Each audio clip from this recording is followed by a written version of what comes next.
need a sip of coffee. Not sure how they expect me to do this really fast without coffee.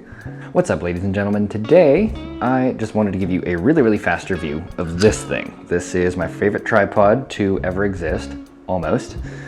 And I thought about making this a series and calling it Fast Friday, but that seems a little bit stupid. So this is the Manfrotto 055 tripod. Well, the legs specifically are the 055. And it is paired with the Manfrotto MVH502AH fluid head. This thing is awesome, but it's not all sunshine and rainbows. So let's talk about what I like and what I don't like. This is the part where I go find my little notebook so I can remember what I wrote down. Where is that thing? What did I do with it?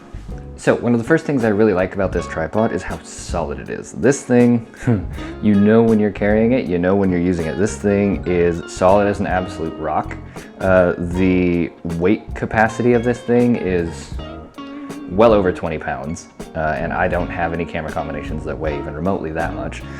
So I guess technically it's massively overkill, but it is very solid. You lock everything into place and there is no way anything is going anywhere with this tripod. And that's what you really want in a good tripod, and I like it a lot. It's also got a pretty ridiculous amount of flexibility. Let me show you. We have our lifted center post and then 2 stages on top of that, so this thing gets plenty tall. And then with this center column here, you can push a little button, pull this out, and now it goes horizontal, which is really good. I like being able to do this so I can shoot like straight down onto subjects if I'm shooting like plants, like in this photo, or I'm doing some top-down angles of things. It's really nice to be able to do this, and I'm a big fan. Now, the legs also have these little tabs. You pull down on these and they will go completely flat, which is pretty cool. Gosh, that click is satisfying. It's also very easy to swap heads.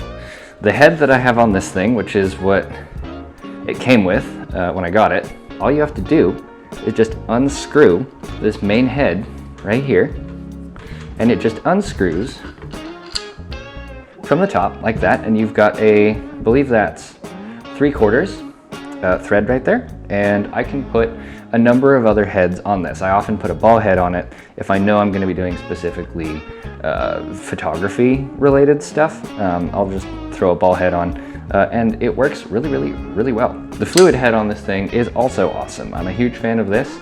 I don't use it super often because a lot of times when I'm doing video on a tripod, it's a static shot. I'm not panning while I'm filming, you know, I'm not tilting or anything like that.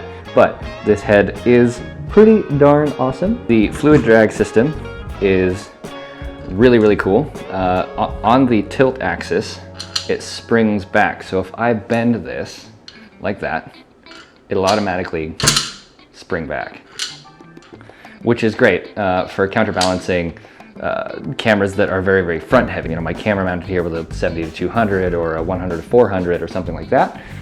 It is very handy to be able to kind of somewhat counterbalance that weight, that very front heavy weight out. Very easy to adjust the fluid drag on the tripod. I've sung the praises of this thing for long enough. What do I not like? Well, the number one thing I do not like about this tripod is kind of a double-edged sword. I love how solid this tripod is, but man, is it heavy. This thing is just over 8.5 pounds, 8.6 to be exact, with this head and legs combination on it. If I swap the head out and I use my ball head that I use for photography, it does get quite a bit lighter, but it is still heavy. And when you're hiking, you're carrying it with you for long distances or for a full day of like landscape photography, like I do often at Mount Rainier National Park, you do start to feel the weight for sure. It can get heavy. Also, the amount of time to rearrange. I already touched on this a little bit, but the amount of time that it takes to be like, oh, I need a horizontal shot, so I'm gonna do this, and I'm gonna raise this up. I'm gonna go here, then do this, Then I'm gonna get it where I want it, like so. That works out pretty well. And then at this point, the lens is pointed down, so then you have to release this and tilt it this way and then lock that back. The amount of time it takes to rearrange this thing is kind of frustrating. Like, it doesn't seem like that much time. What was that? Maybe 10, 15 seconds? I'm not really sure. I didn't quite count, but it can be really, really frustrating when you have to do that over and over and over, and you're doing it and putting it into a whole bunch of different configurations throughout a day of video, landscape photography, what have you. That can be kind of frustrating, and I'm not the biggest fan of that. Another thing, this tripod doesn't really go super high. If I back up here and I put it at its maximum height,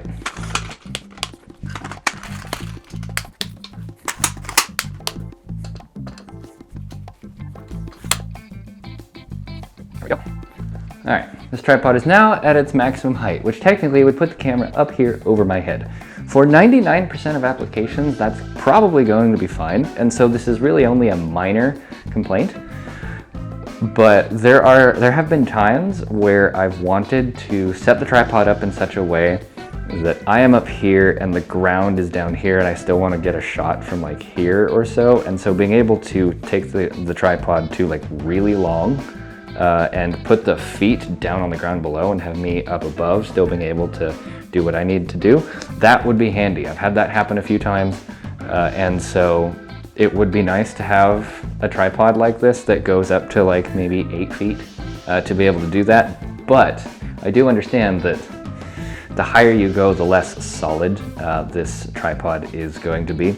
And also when it comes to rearranging, when you have it at maximum height like this and then you rearrange it, you lose a significant amount of height if you're trying to get, like if you're in a scenario where you need like a good horizontal, or like a good vertical, not horizontal, vertical. You need a good vertical shot, and you need that up high. Doing this loses you a significant amount of height. Still having to rearrange a whole bunch, having something that doesn't go quite as high as I would like it, and having to carry around 8.6 pounds of metal is kind of frustrating when you're hiking and you're doing a lot of landscape photography. But I would still definitely say it's worth it, because this tripod is so solid. My kids will probably end up with this when they're adults, if any of them are into photography. Like, one of them is going to end up with this. This thing is very, very solid, and it will last a very, very long time. So if you want a good, reliable tripod, this is definitely something worth looking at. You do just have to put up with the fact that it weighs a lot and can be kind of frustrating to rearrange if you have to do it over and over and over and over multiple times in a single day. One more thing that kind of frustrates me, the feet on the bottom of this tripod. I don't know if you can see this. We're gonna try. They're just rubber feet on the bottom, which is like, it's fine. They're good solid rubber feet, but another one of my tripods that I like to use for landscape photography has the option to screw back the rubber feet and have those metal spikes that come out that you can use to dig into ice or snow or dirt, mud, rock, whatever. That gives you a bunch of extra traction. And so it really would be nice if this tripod had those, and unfortunately it does not. Still, at the end of the day, it's a very solid, rugged, reliable tripod, and if that's what you're looking for, I'd recommend this. Just get ready to get ripped hiking with this thing everywhere. So that's it. Hopefully you guys enjoyed, and I will see you guys in the next video. Doing a super quick video this week. I am working on another project that will be out in hopefully next week, maybe the week after that, that is gonna need some more editing time because it's gonna be really, really cool. But I still wanted to get something out that was useful and valuable to you guys. So hopefully you enjoyed, and don't forget to like, subscribe, all the good YouTube stuff, and I will see you in the next video. Bye-bye.